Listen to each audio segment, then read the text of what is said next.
नमस्कार। मैं Prahlad Kumar Meena, associate professor political science, BSR government arts college Alwar. इस ई क्लास में आप सभी का स्वागत है। यह video honours part first paper third, जो कि राजनीतिक विचारधाराओं का है, उन विद्यार्थियों के लिए तैयार किया गया है। इससे पहले के वीडियो में हमने श्रमिक संघवाद के अर्थ और उसके उदय के संदर्भ में परिचयात्मक अध्ययन किया था। श्रमिक संघवाद मार्क्सवाद और अराजकतावाद का मिश्रण है और इसका जन्म फ्रांस में हुआ, और उस समय हुआ जब फ्रांस के लोकतंत्र में अत्याचार, भ्रष्टाचार, उत्पीड़न और शोषण, अन्याय इत्यादि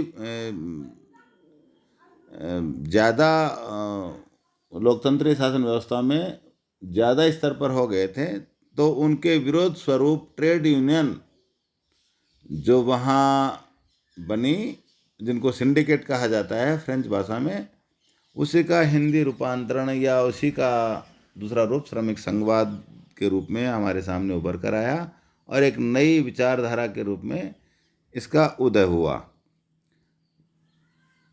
और ये फ्रांस की क्रांति के बाद या औद्योगिक क्रांति के बाद इस विचारधारा का जन्म हुआ। इस वीडियो में हम श्रमिक संघवाद के प्रमुख सिद्धांतों का वर्णन करेंगे, उनके बारे में समझेंगे, उनका अध्ययन करेंगे। श्रमिक संघवाद के प्रमुख सिद्धांत या श्रम संघवाद का दर्शन, फिलॉसफी ऑफ सिंडिकलिज्म। श्रमिक संघवाद के समर्थकों व विचारकों ने जो प्रतिपादित किया है, उसके आधार पर इस विचारधारा के प्रमुख जो सिद्धांत हैं, उनको निम्न प्रकार से बताया गया है। चूँकि ये मार्क्सवाद और अराजकतावाद का वर्ण संकर है या उसका मिश्रित रूप है, प्रोधा और कार्ल मार्क्स से प्रभावित विचारधाराओं का असर इस विचारधारा पर देखा जाता है। और जिस प्रकार से मार्क्सवाद वर्ग संघर्ष की बात करता है और वर्ग संघर्ष में सर्वहारा वर्ग के द्वारा राज्य को समाप्त करने के बाद राज्यविहीन और वर्गविहीन समाज की बात करता है, तो उसी प्रकार से जो श्रमिक संघवाद की प्रमुख सिद्धांत है या इसका दर्शन का जो रूप है, वो है वर्ग संघर्ष में विश्वास। मार्क्सवाद की तरह श्रमिक संघवाद भी वर्ग संघर्ष में विश्वास करता है। इसकी मान्यता है कि समाज में पूंजीपतियों व श्रमिकों में के जो दो वर्ग हैं, उनके हित आपस में मिले हुए नहीं बल्कि परस्पर विरोधी हैं। अतः इन दोनों वर्गों में संघर्ष होना स्वाभाविक है। अपने अपने हितों की रक्षा के लिए कटिबद्ध दोनों वर्गों के बीच इस प्रकार के संघर्ष के परिणाम स्वरूप जब पूंजीपति संगठित हो जाते हैं, तो श्रमिकों को भी ये चाहिए कि वो भी संगठित हों और वे अपने अंदर वर्ग भावना को अधिक जागृत करके अपने कल्याण के लिए प्रयत्न करें। इनके दर्शन का जो मूल सिद्धांत है, वो है वर्ग संघर्ष में विश्वास। दूसरा है मध्यम वर्ग का भी विरोध है। अराजकतावादियों ने और मार्क्सवादियों ने या श्रेणी समाजवादियों ने केवल पूंजीपतियों का या धनिक वर्ग का ही विरोध किया, लेकिन श्रमिक संघवाद के दर्शन में मध्यम वर्ग का भी विरोध देखने को मिलता है। श्रमिक संघवाद के समर्थक केवल पूंजीपतियों के ही विरोधी नहीं, अपितु मध्यम वर्ग के भी विरोधी हैं।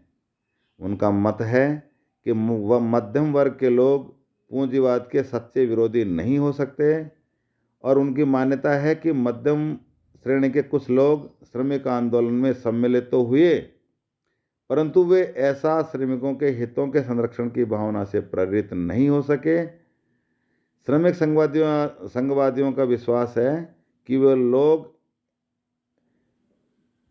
ऐसी ख्याति प्राप्त करने व नेतागिरी करने की भावना से ही करते हैं और समय पड़ने पर वो पूंजीपतियों से गठबंधन भी कर लेते हैं। जो दूसरा इन श्रमिक संघवाद के दर्शन का मूल सिद्धांत है वो है मध्यम वर्ग का भी विरोध।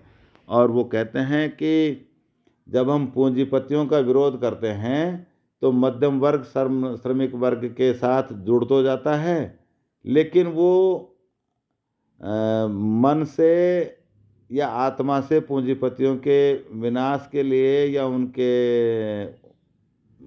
समाप्त उन्मूलन के लिए सच्चे मन से उनके विरोधी नहीं होते हैं।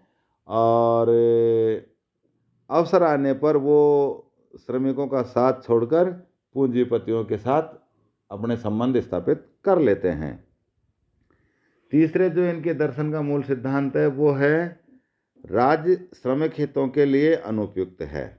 इनका जो मानना है श्रमिक संघवादियों का, चूँकि इस विचारधारा में जो हम पहले ही बात कर चुके हैं कि यह विचारधारा मार्क्सवाद और अराजकतावाद का सम्मिश्रण है या वर्णशंकर विचारधारा है, तो ये राज्य श्रमिक हितों के लिए अनुपयुक्त नहीं मानने वाला दर्शन है। और इस संदर्भ में कहते हैं कि श्रमिक संघवाद राज्य सत्ता को समाप्त करना चाहता है। श्रमिक संघवाद की यह मान्यता है कि उसके सिद्धांतों के अनुसार यदि समाज का संगठन हो जाए तो राज्य की कोई आवश्यकता नहीं रहेगी। और ये विचारधारा इन्होंने अराजकतावादियों के जो समाज संबंधी विचार हैं उनसे ग्रहण की है। श्रमिक संघवादियों के मतानुसार राज्य एक ऐसी संस्था है जो केवल उच्च वर्ग के लोगों के हितों की पूर्ति करती है। इस सत्ता का प्रयोग धनिकों व शक्ति संपन्न लोगों द्वारा श्रमिकों के विरुद्ध व अपने हितों के संरक्षण के लिए किया जाता है। राज्य सत्ता की शक्ति के सहारे पूंजीपति श्रमिकों का मनमाना शोषण करते हैं और उसके आधार पर में ये जघन्य कार्य को कानूनी मान्यता प्राप्त हो जाती है। अतः श्रमिक संघवाद राज्य विरोधी विचारधारा भी है। चौथा जो श्रमिक संघवाद के दर्शन का सिद्धांत है या श्रमिक संघवाद का मूल सिद्धांत है वो है देशभक्ति व राष्ट्र प्रेम का विरोध। श्रमिक संघवादी विचारधारा के समर्थक देश प्रेम जैसी भावनाओं का सम्मान की दृष्टि से नहीं देखते। उनका मत है कि इन सब के नाम पर श्रमिकों को गुमराह किया जाता है और पूंजीपतियों का हित साधन किया जाता है। इनका मानना है कि श्रमिक सब मिलकर सर्वत्र पूंजीवाद का विरोध करके उसे समाप्त कर दें। पूंजीपति लोग व्यर्थ राष्ट्र प्रेम व देश प्रेम जैसी भावनाओं के सहारे श्रमिकों को दूसरे देशों के विरुद्ध युद्ध करने के लिए प्रेरित और प्रोत्साहित करते हैं, जिसमें सर्वत्र श्रमिक वर्ग की ही धन और जन की हानि या नुकसान होता है। इनके अनुसार श्रमिकों के लिए वही घर, उसकी वही मातृभूमि और उसका वही स्वदेश है जहां उसे उचित पारिश्रमिक मिलता हो और वह सुखमय जीवन व्यतीत करता हो। चौथा जो श्रमिक संघवाद के दर्शन का जो सिद्धांत है वो है देश प्रेम और देशभक्ति का विरोध इनकी विचारधारा में देखा जाता है। और इनका कहना यह है कि पूंजीपति लोग व्यर्थ में ही राष्ट्र प्रेम और देशभक्ति की भावनाओं का दुष्प्रचार करके श्रमिकों को ही आगे करके उन्हीं को धन की हानि पहुंचाने का काम करते हैं। इसलिए वो इस देशभक्ति व राष्ट्र प्रेम को पूंजीपतियों के द्वारा फैलाया गया एक धोखा है, या वो अपने हितों के लिए श्रमिकों का धन और धन की हानि करने का काम करते हैं। इसलिए वो देशभक्ति और राष्ट्र प्रेम का भी विरोध करने वाली विचारधारा है। पांचवा जो इसके दर्शन का सिद्धांत है वो है युद्ध व सेना अनावश्यक। श्रमिक संघवादी विचारधारा के अनुसार युद्ध अनावश्यक है, उसके लिए रखी जाने वाली सेना भी अनावश्यक है। जब युद्ध ही नहीं चाहते तो सेना का कोई औचित्य नहीं है। इनके अनुसार युद्ध प्राय यह कहकर लड़े जाते हैं कि राष्ट्रीय हितों की रक्षा करनी है, परंतु वास्तविकता यह नहीं है। विविध देशों में युद्ध इसलिए होते हैं कि उन देशों के पूंजीपतियों के हित आपस में टकराते हैं, और इस बात में काफ़ी हद तक सच्चाई है कि पूंजीपतियों के इशारे पर राज्य व्यवस्थाएं संचालित होती हैं या उनके नियंत्रण में रहती हैं, और उनके व्यापार को कहीं नुकसान नहीं हो, उनके व्यापार की उत्तरोत्तर वृद्धि हो, इसलिए वो अनावश्यक रूप से साम्राज्यवाद की बात करते हैं, और साम्राज्यवाद के कारण ही युद्ध की स्थिति बनती है।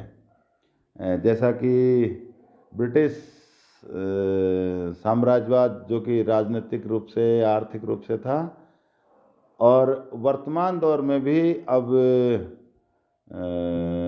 आर्थिक उपनिवेशों की स्थापना का जो चल रहा है वो भी शांतिपूर्ण और अशांतिपूर्ण दोनों तरीकों से अपने प्रचार को, अपने प्रभाव को बढ़ाने का काम करते हैं। इसलिए जो श्रमिक संघवादी विचारक हैं वो कहते हैं कि युद्ध व सेना अनावश्यक है, और युद्ध प्राय ये कहकर लड़े जाते हैं कि राष्ट्रीय हितों की रक्षा करनी है, परंतु वास्तविकता यह नहीं है। विविध देशों में युद्ध इसलिए होते हैं कि उन देशों के पूंजीपतियों के हित आपस में टकराते हैं। सब देशों में श्रमिक हितों में कोई असमानता नहीं है, अतः श्रमिकों को चाहिए कि वो इस प्रकार के युद्धों में व्यर्थ खून न बहाएं। युद्ध के लिए रखे जाने वाली सेना का प्रयोग उन दूसरे देशों से युद्ध करने के लिए ही प्रयोग में लाया जाता है, और ये बात सही नहीं है कि ये केवल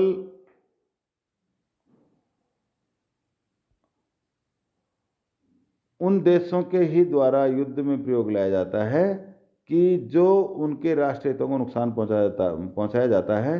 उनका प्रयोग उन आंदोलनों को बलपूर्वक कुचलने के लिए भी किया जाता है जिन्हें श्रमिक पूंजीवादी व्यवस्था को समाप्त करने के लिए करते हैं। अतः इस दृष्टि से भी श्रमिक संघवादी सेना रखने का विरोध करते हैं, और युद्ध का विरोध भी इसलिए करते हैं कि उसमें श्रमिकों का ही अधिक विनाश, धन जन की हानि होती है। पूंजीपति अपने आपसी हितों के टकराव के कारण युद्ध की स्थिति को बनाए रखना चाहते हैं।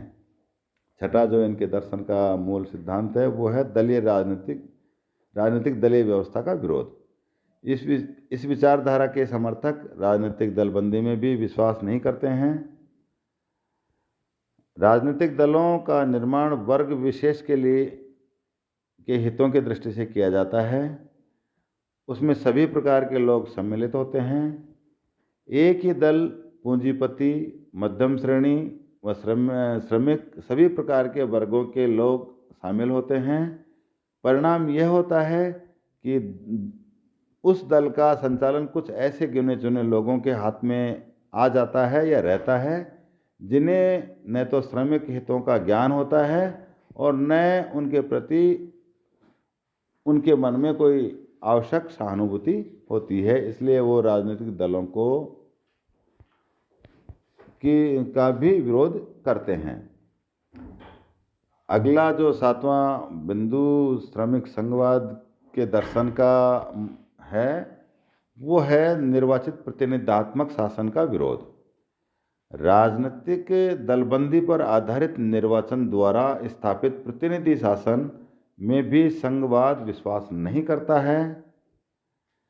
श्रमिक संघवादियों का यह मत है कि जिस प्रकार का संगठन राजनीतिक दलों का होता है, उससे पहले तो यह संभव ही नहीं है कि श्रमिकों के सच्चे प्रतिनिधि सभी संसद के लिए चुने जा सकें, और यदि किसी प्रकार से श्रमिकों के कुछ प्रतिनिधि चुने जाते भी हैं तो प्राय ये देखा गया है कि वो वहाँ का मतलब संसद में जाकर ऐसे सदस्यों की वर्ग भावना समाप्त हो जाती है। वे लोग संसद के अन्य वर्गों के सदस्यों के साथ प्राय समझौते की भावना समाप्त हो जाती है और वो अपने उस उत्तरदायित्व से विमुख हो जाते हैं जिनका निर्वाह करने के लिए उन्हें श्रमिकों द्वारा चुना जाता है या चुना गया था। अतः श्रमिक संघवादियों का विश्वास है कि संसदीय शासन के अंतर्गत श्रमिकों का कल्याण नहीं हो सकता है, और उनके मतानुसार संसद जैसे संस्थाएं पूंजीपतियों व अधिक से अधिक मध्यम श्रेणी के लोगों का ही हित साधन करती है। श्रमिकों और गरीबों का कोई हित निर्वाचित प्रतिनिधात्मक शासन नहीं करता है, इसलिए वो निर्वाचित प्रतिनिधात्मक शासन का भी विरोध करते हैं। अगली जो श्रमिक संघवाद के दर्शन की मान्यता है वो है साम्यवादी श्रमिक अधिनायक तंत्र का विरोध।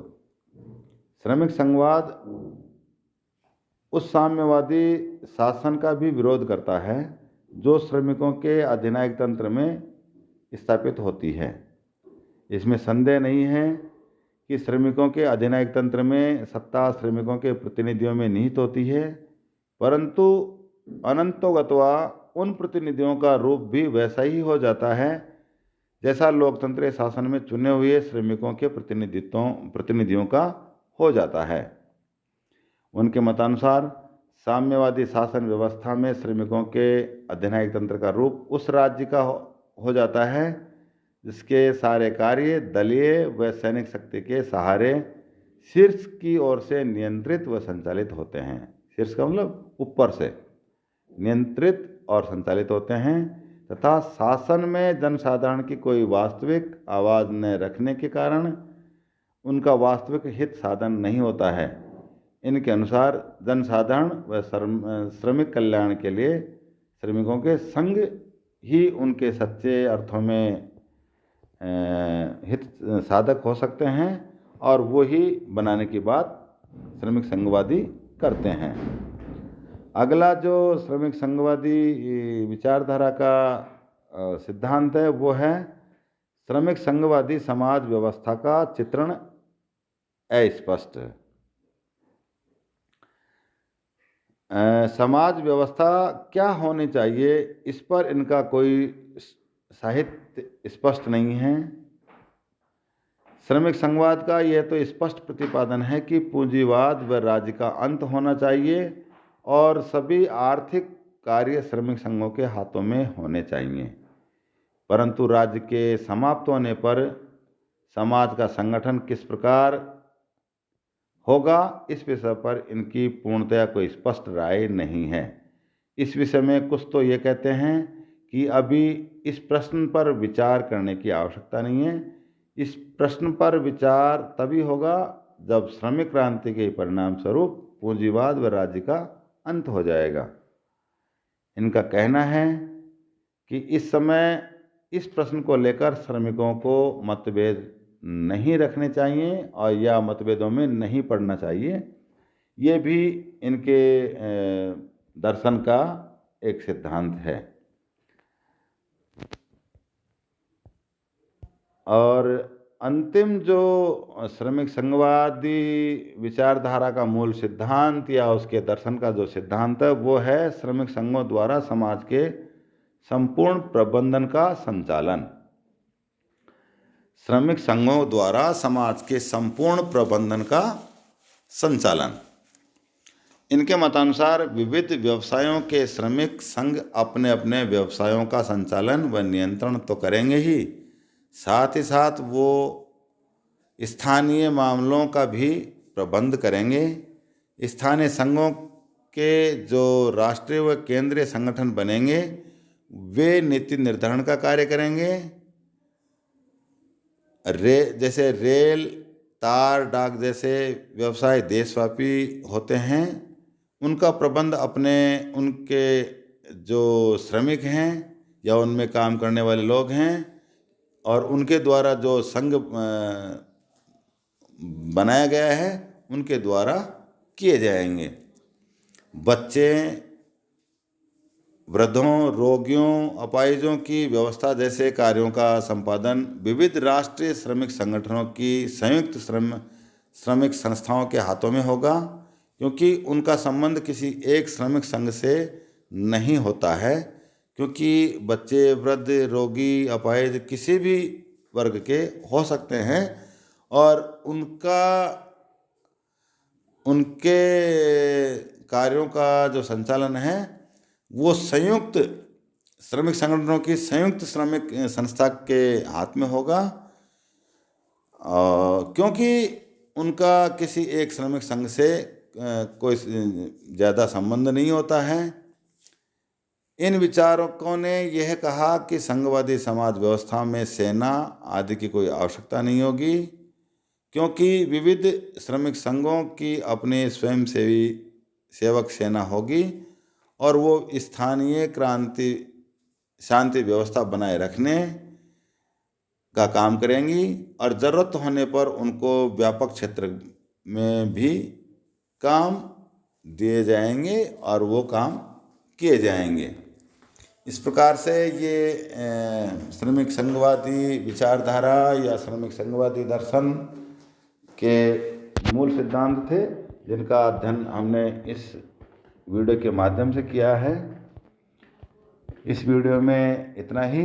अगले वीडियो में हम श्रमिक संघवाद के जो अन्य विचार हैं, जैसे श्रमिक संघवादियों के साधन या कार्यक्रम क्या होंगे, वो किस प्रकार से व्यावसायिक श्रमिक संगठनों का या संघों का निर्माण करेंगे, उस संदर्भ में जो उनका कार्यक्रम है उस संदर्भ में हम चर्चा करेंगे। तब तक के लिए धन्यवाद। घर में रहें, सुरक्षित रहें, घर से बाहर निकलते समय 2 गज की दूरी और मास्क का प्रयोग आवश्यक रूप से करें।